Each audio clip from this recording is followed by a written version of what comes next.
Summer on the ranch was supposed to be slow, quiet, predictable. That's what I told myself when I drove back from college, my beat-up truck rattling down the dirt road until the familiar sight of home rose up. Pastures stretching wide, the barn leaning a little heavier than last year, the sound of cicadas thick in the warm air. My dad had promised me real work for the summer, which I knew meant fence repairs, hauling hay, and whatever else the sun could cook me under. I hadn't been back long, but already the rhythm of the place had settled in. And yet I was restless. Evenings were the worst. Out here, once the sun dipped low, there wasn't much to do besides listen to the crickets and scroll through my phone. Most of my friends were scattered across different cities, working internships or living lives that felt faster, brighter, more alive than mine. I filled the boredom with texts, sometimes flirting with people I hardly knew, chasing that little buzz of attention. That's how the mistake happened. It was late, the kind of late where the house was dark except for the blue glow of my phone. I'd been messaging someone I met online, a flirty back and forth that was going nowhere but feeding my ego. One daring comment led to another, and before I thought twice, I snapped a picture of myself. Stupid, reckless, shirt off, jeans shoved low enough to leave nothing to the imagination. I glanced at it only briefly before hitting send, my heart racing with the thrill of being bold. But in my haste, I didn't notice the name at the top of the chat. The moment the photo went out, I saw it, Cole. Not the guy I'd been flirting with. Not some faceless stranger behind a username. No, I had just sent a nude picture of myself to my dad's best friend. My stomach lurched so violently I thought I might throw up. I froze, staring at the screen, hoping maybe I'd hallucinated the whole thing. But there it was, the little confirmation checkmark, the mocking timestamp that told me it was too late. Cole, my dad's cowboy friend, the man who had been around my whole life, helping with cattle drives, drinking beers on our porch, fixing busted tractor parts when Dad couldn't. He was tough, steady, with that rugged way of moving that made everything he did look effortless. He was older, wiser, and someone who should never, ever see me like that. Panic thundered in my chest. My thumbs fumbled, pulling up the chat, deleting the photo, deleting the entire thread, as if somehow erasing it on my end would undo what I'd just done. But of course, that wasn't how it worked. He had already received it. Maybe his phone had already lit up in the dark, the picture filling his screen before he even realized what it was. Oh God! I whispered into the empty room, my pulse so loud it drowned out the crickets outside. I dropped the phone on the bed like it had burned me, pressing the heels of my hands into my eyes. My mind spiraled through every possible outcome. He'd think I was disgusting. He'd laugh about it with my dad. He'd never look at me the same way again. I imagined him showing up at the breakfast table, giving me that knowing smirk while Dad poured his coffee. My face burned so hot I could hardly breathe. For the rest of the night, I lay awake staring at the ceiling, replaying that split second when I hit send. I cursed myself over and over, promising I'd never be that careless again. By dawn, I still hadn't slept, and the weight in my chest hadn't lifted. The next morning, I avoided everything. I lingered in my room until I was sure Dad had left for the fields. I crept out for breakfast only when the kitchen was empty. Every time my phone buzzed, I jumped, terrified it would be Cole replying. But nothing came. No message. No phone call. Just silence. The silence made it worse. That evening, I saw his truck parked outside the barn, and my legs nearly gave out. I ducked behind the old shed, waiting until I heard the crunch of gravel as he drove off. My palms were slick with sweat, my heart hammering like I'd just run a mile. I felt like a criminal hiding from the law. And so the pattern began. If I heard his boots on the porch, I stayed in my room. If he was working by the barn, I took the long way around the pasture. If Dad suggested I ride along with Cole to check the cattle, I invented excuses, headache, heat stroke, anything to get out of it. Every glimpse of his broad shoulders or his Stetson hat in the distance sent me spiraling back to that night, to the photo burned into my shame. The ranch, once familiar, became a maze of avoidance. I couldn't look my dad in the eye either, terrified he'd somehow know. Every laugh between him and Cole sounded sharper, like they were laughing at me. Nights were the worst. Lying in bed, I replayed it all. The buzz of sending, the sick drop in my stomach, the red-hot shame that wouldn't leave me. I thought about his possible reaction. Anger, disgust, maybe even pity. The not knowing hollowed me out. By the end of the week, I was a wreck. My appetite was gone. Sleep was impossible. And every sound of gravel crunching under tires outside the house sent me into a panic. All because of one picture. 1 second of recklessness. And the whole time, one truth gnawed at me. Sooner or later, I would have to face him. The air in the barn was heavy with the scent of hay and dust, shafts of sunlight breaking through the wooden slats like golden knives. I'd been trying to keep my head down, stacking feed sacks in the corner, hoping Cole would finish up his chores and leave before I had to cross his path. No such luck. I heard the low scrape of boots across the floorboards before I saw him. That slow, steady rhythm that I'd recognize anywhere. My spine stiffened. I kept my back turned, pretending to fuss with a sack that didn't really need fussing. Maybe if I stayed quiet, he'd think I hadn't noticed him. But then came his voice. Smooth, deep, touched with amusement. Well, look who finally decided to show his face. My throat went dry. I swallowed hard, still facing the wall. Just trying to get this stacked before Dad. Before your old man comes in here? He cut in, that hint of a chuckle beneath his words. He didn't sound angry, didn't sound disgusted, just calm, teasing even. I turned slowly, my heart pounding so loud I swore it echoed off the rafters. There he was, leaning against a stall post, arms folded across his chest, hat tipped low enough to shadow his eyes. But I could see the smirk pulling at his mouth. Not cruel, just knowing. My cheeks burned. Listen, about the other night. He raised a hand, stopping me. Don't worry, kid. Your secret's safe. I'm not telling your old man.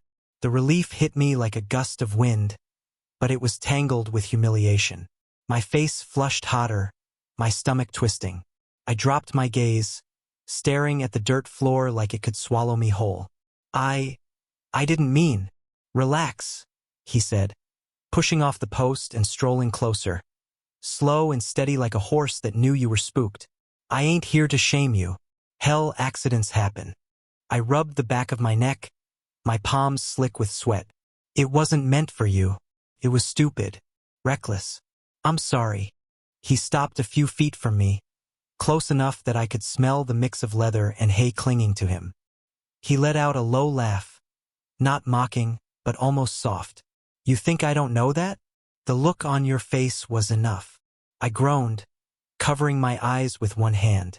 God, can we just never talk about it again? For a moment, silence stretched between us, heavy but not sharp. Then his voice dropped lower, steadier. Thing is, I don't mind what I saw. My head snapped up.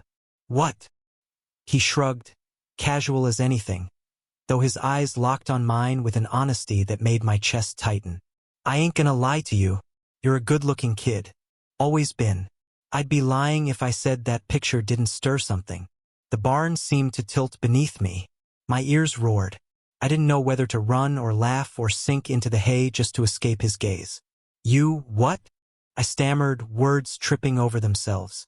But, he said firmly, holding up a hand again, don't get the wrong idea. I ain't here to pressure you into a damn thing. That ain't me. You're your own man. If you don't want this talked about again, then that's the end of it. I blinked at him, my mind a blur of emotions. Relief, confusion, a strange flicker of curiosity I didn't want to name. My chest felt lighter and heavier all at once. You're not mad? You're not gonna, tell Dad? Laugh about it. He shook his head, his smirk softening into something steadier, almost protective. No, not my place. And I wouldn't do that to you. Trust me on that. Something in his tone, quiet, sure, unshakable, hit me harder than anything else. For the first time since that night, I felt my shoulders ease a little. The shame was still there, buzzing under my skin, but it was threaded now with something else. Respect, maybe even safety. I let out a shaky breath. I've been avoiding you. thought you'd look at me different. Like I was broken. He studied me for a long moment, then shook his head again. Nah, you're just figuring yourself out. Ain't nothing broken about that. Don't matter what you like or who you are. It don't change the work you put in, the kind of man you are, or the respect you deserve. The words settled into me like water soaking dry earth. For days, I'd been drowning in shame, convinced I was ruined. But here he was, steady as ever, not mocking, not condemning. Just seeing me. I don't know what to say, I muttered. Then don't say anything, he replied with a small grin. Just keep stacking those feed sacks before your old man comes in and thinks we're slacking. I laughed nervously, the sound awkward but real, and turned back to the pile. My hands still shook as I worked, but it wasn't from fear anymore. Every so often, I felt his eyes on me. Not heavy, not demanding, just there. Watching, protecting. By the time he left the barn, tipping his hat as he went, I realized the knot in my chest had loosened for the first time in days. The mistake was still there, sure, but it didn't feel like the end of the world anymore. Not when he'd chosen to guard it instead of use it against me. As I wiped the sweat from my brow, I caught myself thinking something I never expected. Maybe Cole wasn't the threat I thought he was. Maybe, just maybe, he was the kind of man who could turn my shame into something else entirely. Even after that talk in the barn, I couldn't shake the weight of what I'd done. Sure, Cole had promised not to tell my dad, and he'd been surprisingly kind.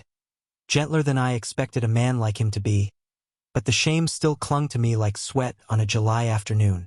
So I kept my distance. I skipped out on breakfast if I heard his boots on the porch. I found excuses to work on the far side of the pasture if his truck was parked near the barn. And yet, no matter how hard I tried, our paths crossed anyway. Life on a ranch doesn't allow for much hiding. Horses need feeding, fences need mending, cattle need watching. And Cole was always around, steady, dependable, like part of the land itself. The first few times we ran into each other, I braced for awkwardness. But he never mentioned the photo. Not once. He just greeted me the way he always had. Morning. Or, if we were saddling horses, a simple, "Hand me that strap, will ya?" He made no jokes, no sideways glances, no smirks that said I know your secret. First, it unnerved me. How could he just let it go? Didn't it bother him? Didn't he see me differently now? But day after day, he acted like nothing had happened. And slowly, that silence began to feel like a gift.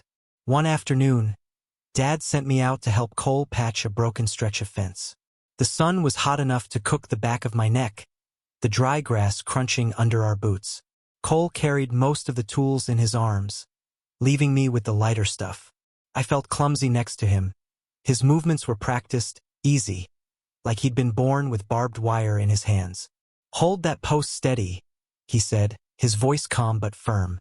I pressed my palms against the rough wood, trying to keep it upright while he drove the nails in. Each swing of his hammer was precise, deliberate.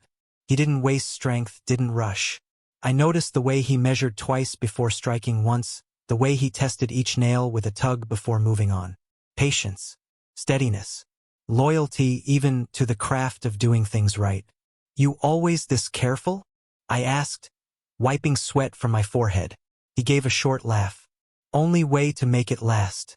Fast work just means you'll be back out here tomorrow fixing the same thing. Ranch don't reward laziness."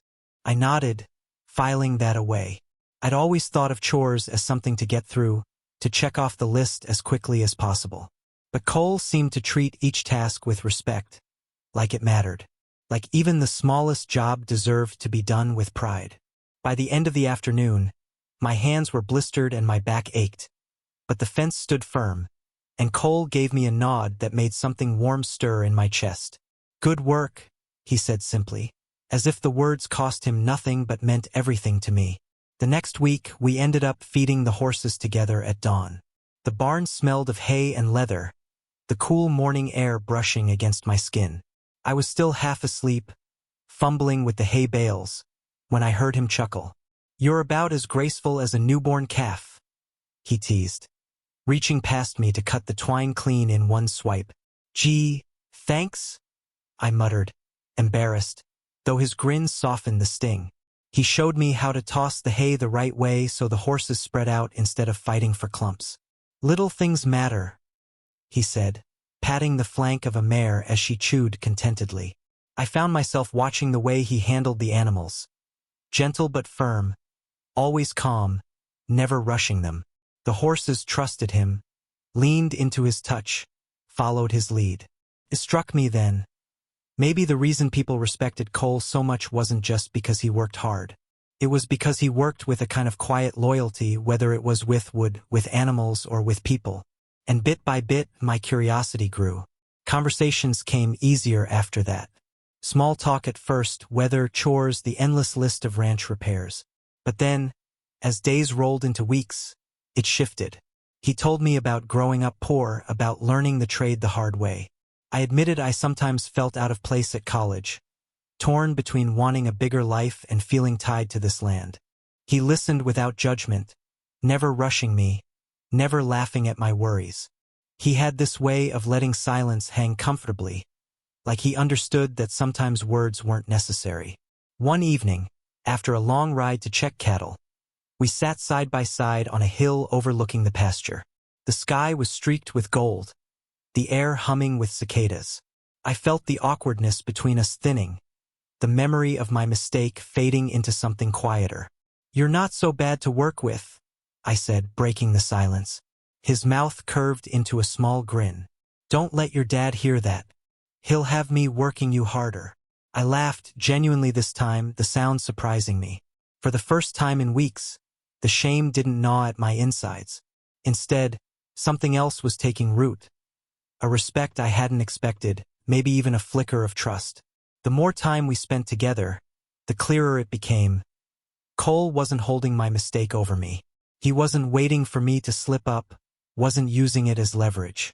He'd buried it, left it behind, and what remained was the simple act of being decent, loyal, protective, and that did something to me I hadn't planned on.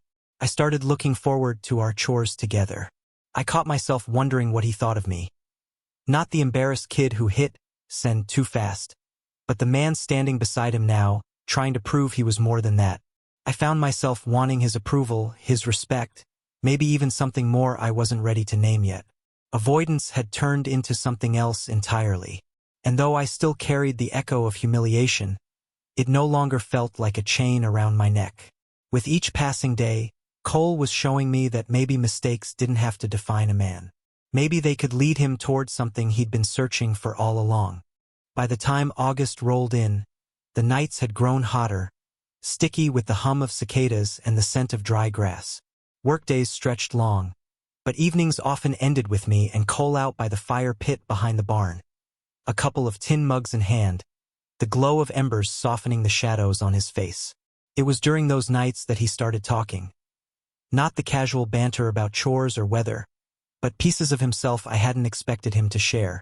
One evening, after a day of riding fence lines, he leaned back against a log, hat tilted back, and stared into the flames. "You ever been in love, kid?" he asked suddenly, the question rolling out like smoke. I blinked at him, caught off guard. "I thought I had," I admitted after a moment. "Girlfriends here and there, hookups that didn't mean much. But, I don't know, nothing that lasted." He nodded slowly, tossing another stick into the fire. Sparks leapt up, bright and fleeting. "Last time I thought I was in love, I was about your age. Met a woman in town. Prettiest thing I'd ever seen. Thought I'd marry her, raise a family. But she left after a year. Said ranch life was too hard. Couldn't stand the long days, the silence, the waiting." I studied him in the firelight, the way his jaw tightened as he spoke. "That must have hurt." "Yeah," he said simply. "Hurt like hell. But it taught me something. Love ain't about excitement or fireworks. It's about showing up, keeping promises. It's about knowing when someone's got your back, no matter how rough it gets." The words hit me harder than I expected. I thought back to the girls I dated, the late-night texts, the drunken kisses at parties. None of them had been steady. None of them had been about loyalty. More often than not, they had felt like transactions, attention for attention, body for body. But with Cole, even in the silence, there was something solid. Something that felt like it could hold weight. On another ride, just the two of us checking cattle along the tree line, he shared more. The sun was low, throwing long shadows, and the steady clop of the horses filled the pauses between his words. "You know why I stick around your dad's place so much?" he asked. I shrugged. "Because you like the free meals?" I tried to joke. He chuckled, shaking his head. "Nah, it's because your old man's one of the few people I've ever trusted. Years back, when I lost near everything, he gave me work. Didn't ask questions, didn't judge. Said, 'Long as you're honest, you've got a place here.' That meant more than he'll ever know. So I stick around. Pay him back however I can." There it was again, honesty, loyalty. Words he carried like a creed. I rode beside him, my mind turning. Most people I knew my age were obsessed with chasing thrills, parties, hookups, attention. But Cole, he was built different.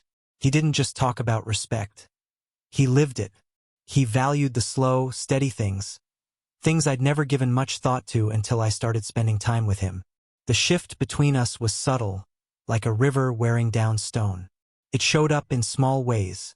The way his laughter lingered longer when I made a joke. The way his eyes sometimes caught mine across the campfire, holding just a beat too long before he looked away. Or the touches, innocent, but enough to make my chest tighten. A hand brushing my shoulder when he passed behind me in the barn. His knee knocking mine when we sat too close on the tailgate of his truck. Once, while showing me how to tie a proper knot, his rough fingers closed over mine, steadying my grip. The calluses of his skin against mine sparked something that startled me. A warmth that went deeper than the summer heat. I tried to shake it off, telling myself I was imagining things.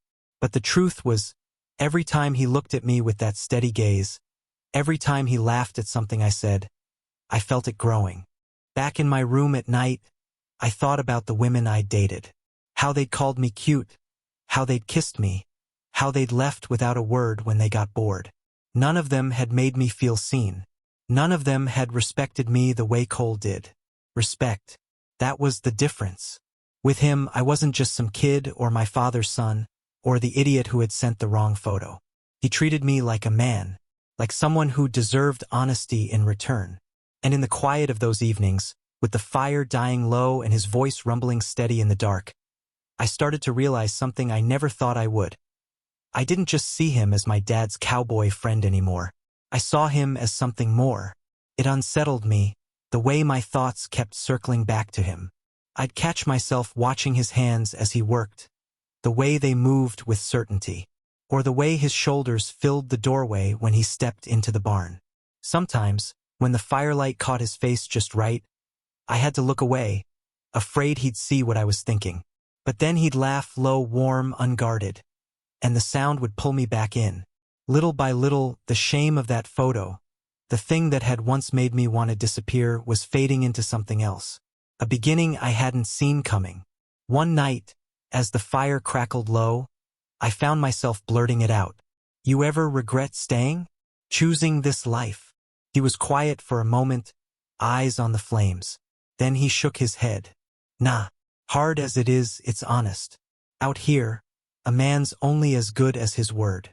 You break a promise, you don't just lose respect, you lose yourself. I'd rather have a simple life built on loyalty than a big one built on lies." His words settled deep in me. I realized then that the world I'd come from, parties, shallow connections, people saying one thing and doing another, suddenly felt flimsy compared to what sat beside me. I stared into the fire, heart pounding, and admitted silently to myself what I couldn't yet say out loud. I was drawn to him. Not just to the way he looked or the way he carried himself, but to the kind of man he was. And I knew, in that moment, that everything between us was about to change. The fire popped and cracked as if it carried secrets. We'd worked all day, riding fence lines in the sun until my skin felt baked, then hauling feed until my muscles ached. By the time evening settled in, I was bone-tired, but not too tired to sit out by the campfire with Cole. It had become a kind of ritual between us.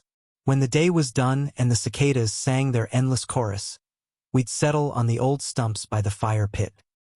He'd bring out a bottle of whiskey, and we'd sip in easy silence, the night stretching wide above us.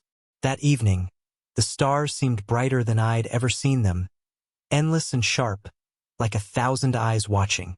The firelight flickered against Cole's face, throwing shadows across his jaw, catching in the corners of his eyes. He looked comfortable there, like he belonged more to the night and the earth than anywhere else. We drank in silence at first. I let the whiskey burn down my throat, loosening the edges of my thoughts, softening the shame that had haunted me for weeks. Cole didn't talk much either. He never felt the need to fill the air. With him, silence wasn't awkward. It was steady, like the ground beneath my boots. But maybe it was the liquor, or maybe it was the way the firelight made him look almost untouchable, steady in a way I wasn't. Whatever it was, the truth slipped out of me before I could stop it. "You're different from anyone I've known," I murmured, my voice low, almost swallowed by the crackle of flames. Cole turned his head slightly, studying me. "That so?"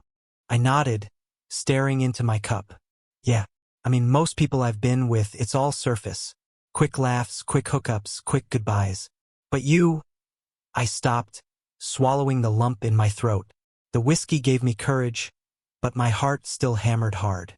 "Sometimes I wonder what it'd be like." The words hung in the air, heavier than smoke. Cole didn't move at first. He just watched me, calm and steady, like he was giving me space to backpedal if I wanted to.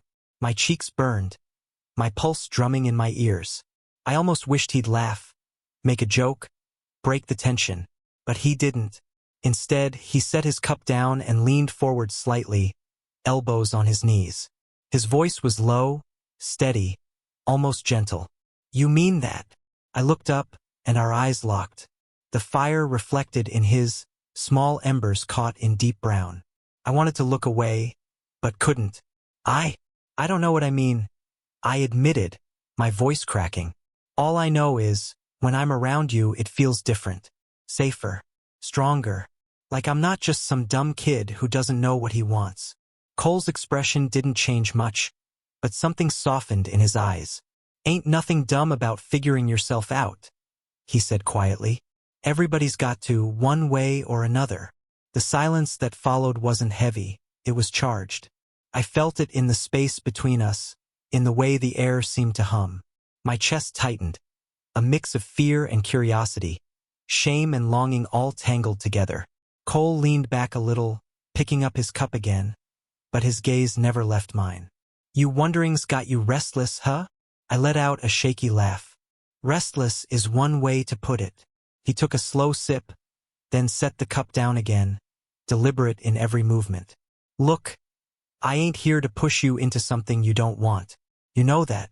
But if you're curious, I ain't gonna lie, I've wondered myself." The world tilted under me. My skin prickled, heat crawling up my neck. "You wondered?" He nodded once, calm as ever. "Yeah, don't mean I was gonna act on it. Respect matters more than temptation. Always has. But I ain't blind, kid. You're you." My breath caught. No one had ever said something so simple and yet so heavy. "You're you. Not a mistake. Not a burden. Not broken."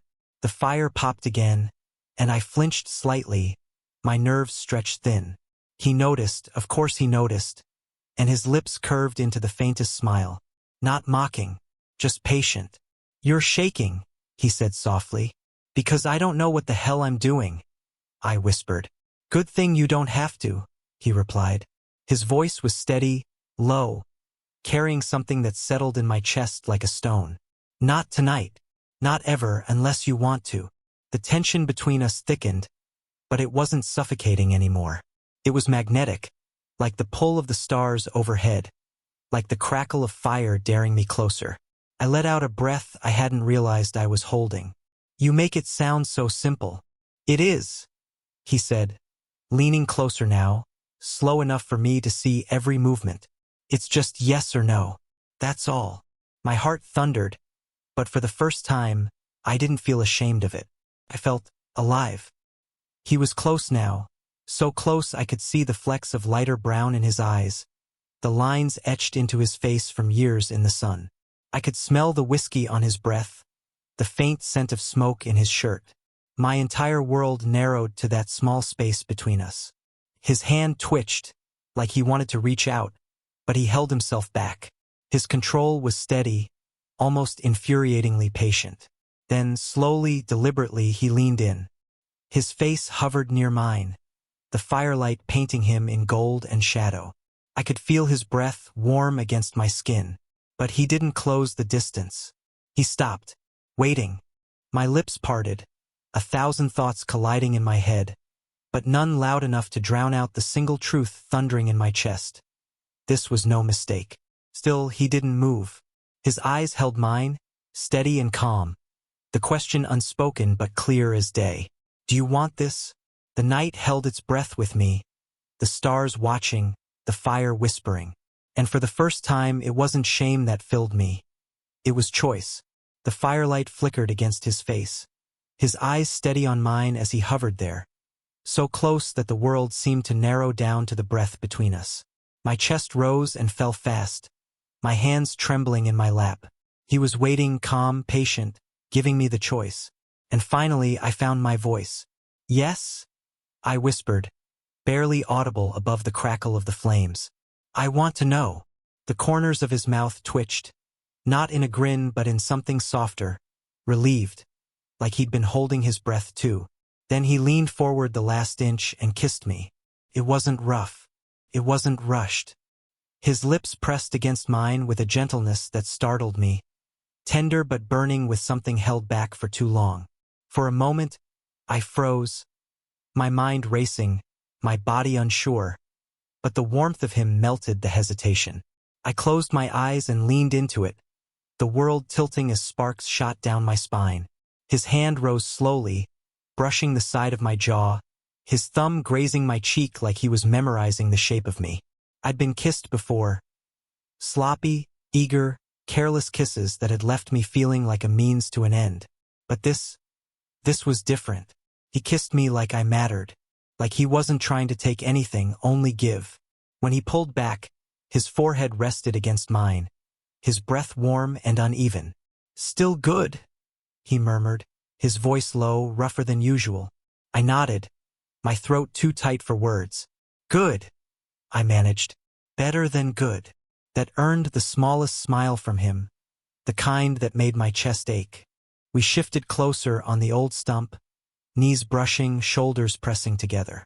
The fire popped, sending sparks into the night sky, but all I could feel was him. Solid, steady, radiating warmth. He kissed me again, deeper this time, his hand sliding to the back of my neck. I felt the suppressed fire in him, the restraint, the hunger he kept carefully tethered. Every movement was deliberate, controlled, as if he wanted to show me that he'd never take more than I was ready to give. And with every touch, every glance, he gave me a choice. Stay or pull away. Each time I stayed. Each time I leaned closer. My hands found his chest, broad and firm under his shirt, and the simple contact made my head spin.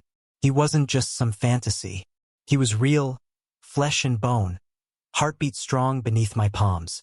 You're shaking, he said softly against my lips. Not from fear, I admitted. His eyes darkened, but his smile stayed calm. Good.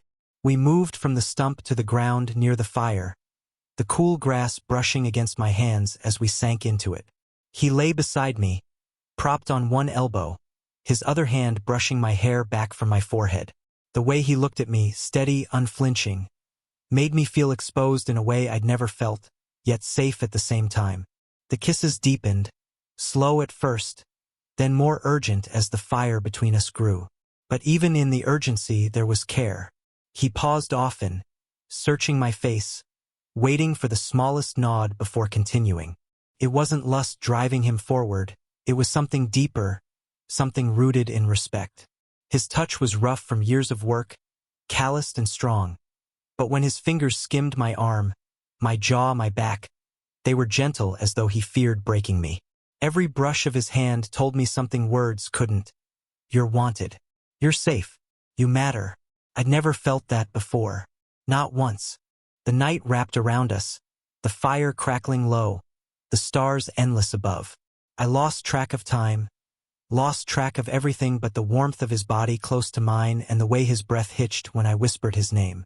At some point, I realized I was no longer comparing him to past lovers. Those old memories, quick, careless, empty, had no place here. This wasn't about distraction or validation. It wasn't about filling silence. This was about trust. When he kissed down the side of my neck, pausing as if asking again, I tilted my head willingly, silently telling him yes. When his hands slipped under mine, lacing our fingers together, I squeezed back, grounding myself in him. Every step we took that night was a step together. And for the first time in my life, I didn't feel like I had to perform or prove myself. I didn't feel like I was just a body someone wanted for a moment before tossing aside. I felt seen. I felt chosen. As the fire died to embers, we lay side by side in the grass, my head against his chest, listening to the steady rhythm of his heartbeat. His arm circled me loosely, not trapping but holding, protective in its ease. You all right? He asked, his voice rumbling through me. More than all right, I whispered. He kissed the top of my head, lingering there. Didn't want to rush you. Still don't. I know, I said, my voice thick. That's what makes it different. You didn't rush. You respected me. He tightened his arm around me, silent for a moment. Then he said, respect's the only way it means something. And lying there, in the warmth of him, I realized something sharp and certain. This wasn't about lust. It wasn't about a mistake or curiosity anymore. It was about trust. About the way he looked at me like I was worth more than the reckless choices I'd made. Like I was more than a mistake sent over text. When sleep finally came, it wasn't restless. It wasn't haunted by shame or anxiety. For the first time in weeks, I felt steady, whole. And in the quiet of that night, I knew I'd stepped into something I couldn't walk back from. Not because I had to, but because I didn't want to. The first light of dawn crept across the fields, washing the horizon in soft gold. The campfire had burned down to a quiet bed of ash, still warm, but most of its glow came from the man lying beside me. Cole's breathing was deep and steady. One arm draped over me as though even in sleep he was protecting something fragile. I lay there, staring at the rising sky, and for the first time in weeks, I wasn't replaying my mistakes. I wasn't drowning in shame. Instead, I felt light, whole. I shifted slightly, and his eyes opened, soft but alert in that way cowboys always seem to wake. He blinked at me, then offered a small smile. Mornin', kid. His voice was gravelly, rough with sleep, but warm in a way that tugged at my chest. Mornin', I murmured back, my throat tight. For a moment we just lay there, listening to the quiet hum of the waking ranch, the lowing of cattle in the distance, the call of a bird overhead, the whisper of wind through the grass. It felt surreal, like the whole world had gone still just for us. Finally, I drew a shaky breath. Cole, I gotta say something.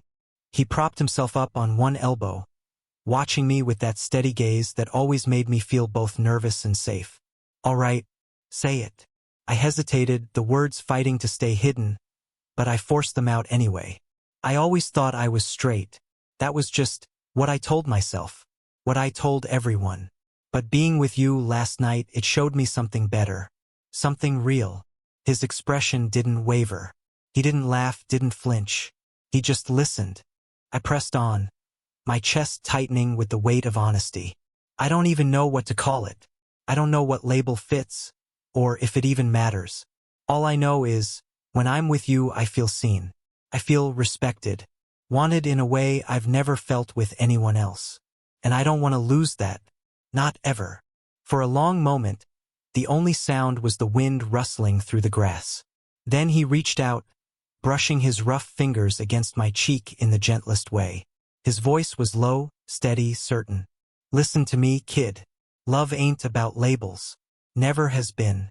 Doesn't matter what you thought you were or what box you fit in. All that matters is what's real between us. And what I felt last night, that was real. That was more honest than most folks ever get in a lifetime. My throat ached, my eyes burning. You really believe that? I do, he said without hesitation.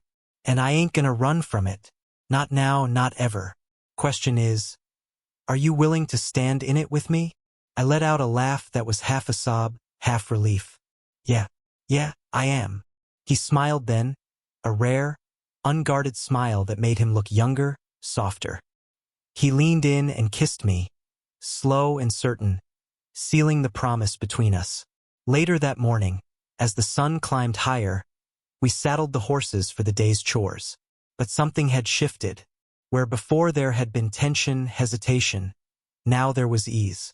We worked side by side, quiet but content, a rhythm that felt natural.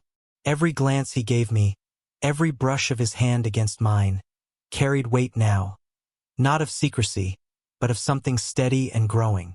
When we paused at the fence line, overlooking the wide stretch of pasture, I turned to him. So, what does this mean? For us?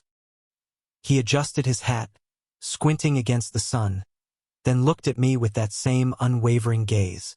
Means what you want it to mean. If you want us to be real, then that's what it is. A relationship. Not just a mistake, not just curiosity.